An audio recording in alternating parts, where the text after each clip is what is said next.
사람의 말에 의하면 그는 신학을 하면서부터 자기가 최고의 영성을 가졌다고 항상 자랑했다고 합니다. 또한 목사 안수를 받던 날부터 선배 목사에게 바로 말을 놓았다고 합니다. 사람에게 은사가 많고 최고의 영성이 있어도 겸손이 없으면 허무한 것입니다. 아무 필요가 없는 것입니다.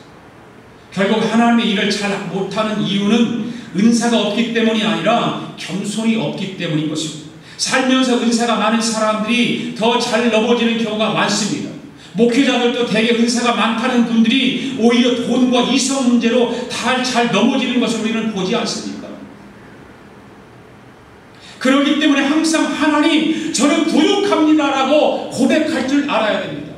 저는 연약합니다, 부족합니다. 그렇게 하나님 앞에 고백하면서 하나님의 그 때를 따라 돕는 은혜를 사모할 줄 알아야 되는 것입니다. 우리 아가페 교회 교우 여러분들은 2010년도 모두가 정말 하나님 앞에 전 진심으로 겸손해서 때를 따라 주시는 은혜를 받아 누릴 수 있기를 축복합니다. 세 번째로 어떻게 하면 때를 따라 돕는 하나님의 은혜를 많이 받을 수 있을까요? 더 인내하고 기다려야 합니다. 겸손하면 반드시 은혜를 받지만 그 은혜가 자기 것이 되게 하려면 한 가지 것이 필요한데 인내입니다. 인내하지 못하면 우리는 하나님의 은혜를 받아들일 수가 없습니다. 그 인내를 강조하려고 본문 16절에서 히브리서 기자가 은혜를 때를 따라 돕는 은혜라 그렇게 말하고 있는 것입니다. 바로 때를 따라 돕는 은혜라고 하는 말은 인내하며 기다리라 그 말입니다. 하나님의 은혜는 내 뜻대로 내가 원하는 때에 금방 주어지는 것이 아니라 바로 하나님의 때에 주어지는 것이기 때문에 그 하나님의 때가 내 신앙 가운데 임할 수 있도록 기다리라는 거예요. 인내입니다. 인내. 여러분들 기도의 응답도 마찬가지입니다. 기도의 응답도 내가 지금 이 자리에서 기도하고 나면 당장 하나님께서 응답해 주시면 얼마나 좋겠습니까? 그건 내 생각이고 내 바람이지 하나님은 아니에요. 바로 하나님의 때를 기다려야 되고 인내할 줄 아는 믿음의 사람들이 되어야 되는 것입니다. 사실 믿는다고 하는 것은 뭐예요? 느긋해지는 거 아니에요? 느긋해지는 거예요. 내 뜻과 하나님의 뜻은 다르지 않습니까? 그렇잖아요. 달라요. 그렇기 때문에 내 뜻대로 안 된다고 안달하지 말고 그때 느긋할 줄 알아요. 느긋할 줄 알아요. 느긋해야 돼요. 신앙은 느긋해야 돼요.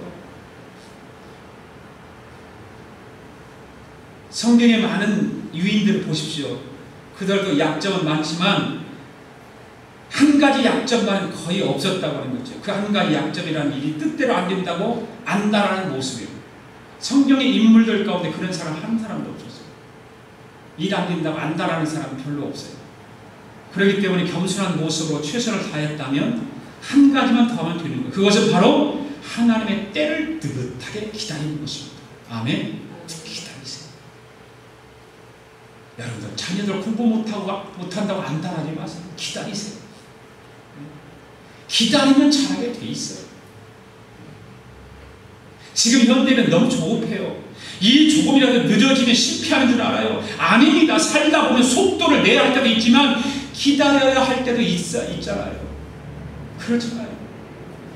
운전을 해보면 여러분 알잖아요. 속도를 낼 때가 있고 슬로우 할 때가 있고 스탑할 때가 있잖아요. 그걸 다 무시해버리고 내가 급하다고 해서 다 그냥 속도 내고 가버리면 사고 투성일 거고 딱지 떼어서 벌금 내기 바쁠 거고 그런 거 아니겠습니까? 행동과 실천은 빠를수록 좋지만 마음만은 느긋해야 됩니다. 사람이 부드러우면 아무것도 못한 줄 알지만 사실상 은혜 안에 있는 부드러움은 무엇보다도 큰 힘이 있다라고 하는 걸 믿으시기 바랍니다. 아무리 강한 바람이 불어도 은혜 안에서 부드럽게 흔들리면 어떤 강한 바람도 극복하게 되게 되는 것입니다.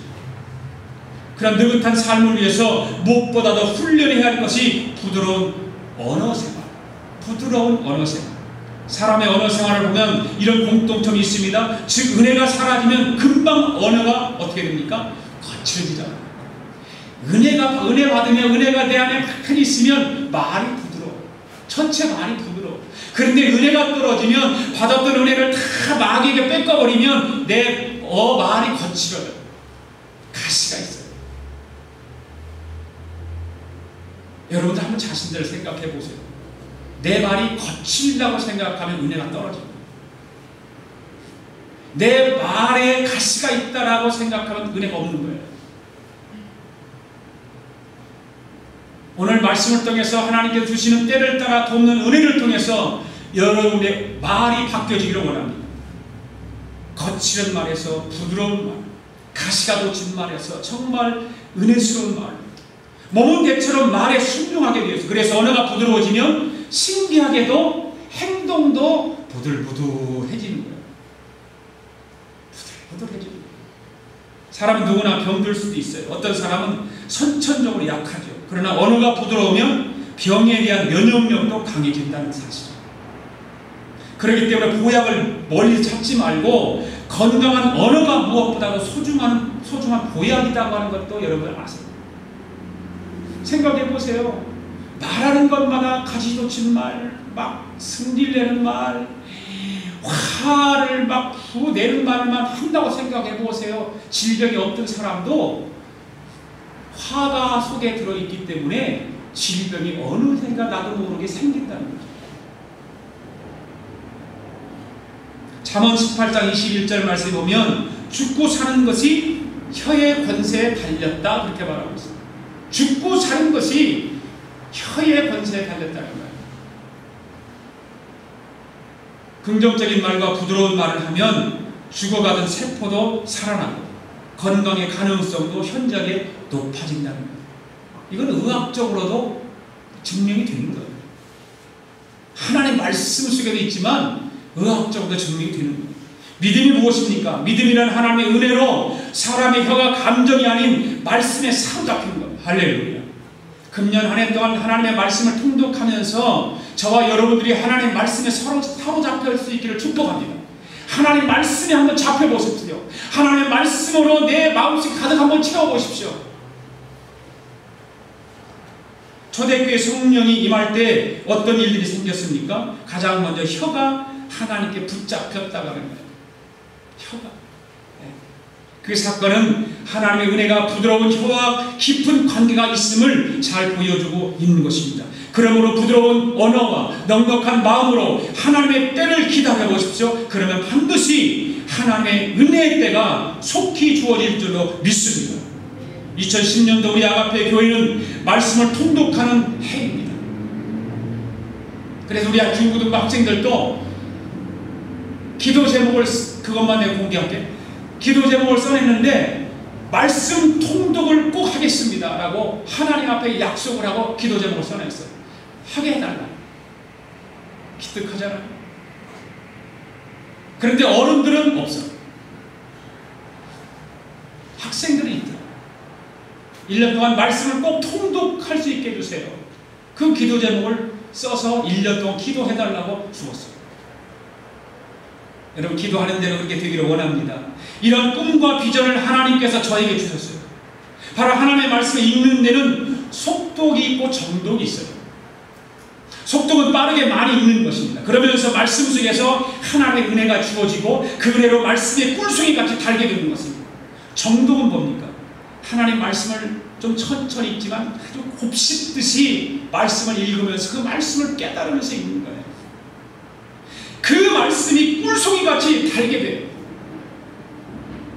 정독을 하게 되면 평상시 알지 못했던 하나님 말씀이 깨달아지게 되고 그 말씀 속에서 주어지는 하나님의 은혜가 내 신앙 속에 뿌리 내리게 되고 말씀이 살아 역사하는 거예요. 내 삶 속에서. 그래서 말씀을 읽다가 질병도 치유받게 되고 그에게 역사가 일어나게 되고 여러분 한번 그런 경험을 성경을 읽으면서 해볼 수 있기를 원합니다. 사랑하는 교회 여러분, 하나님께서 이 목사에게 도전을 주시고 꿈을 주셔서 여러분과 함께 말씀을 읽게 하시는 것입니다. 이 꿈의 동역자가 되어 주십시오. 함께 하나님 말씀 속에 깊이 들어가서 그 말씀 속에 한번 빠져보십시다. 굉장히 중요한 거예요. 피곤하고 지치고 상한 육체의 몸이지만 그래도 몸부림을 치면서 하나님의 말씀을 읽으면 그 안에서 놀라운 하나님의 기적의 역사와 하나님의 때를 따라 돕는 은혜로 우리 가운데 채워지게 될 줄로 믿습니다. 그래서 2010년도에는 하나님 주신 그 사명을 더욱더 이루시고 하나님의 은혜 보좌의 주인공들이 다 되실 수 있기를 주님의 이름으로 축복합니다. 이제 성찬식을 거행하도록 하겠습니다. 찬송가 함께 부르겠습니다. 찬송가 476장 십자가 그늘 밑에 나 쉬기 원하네.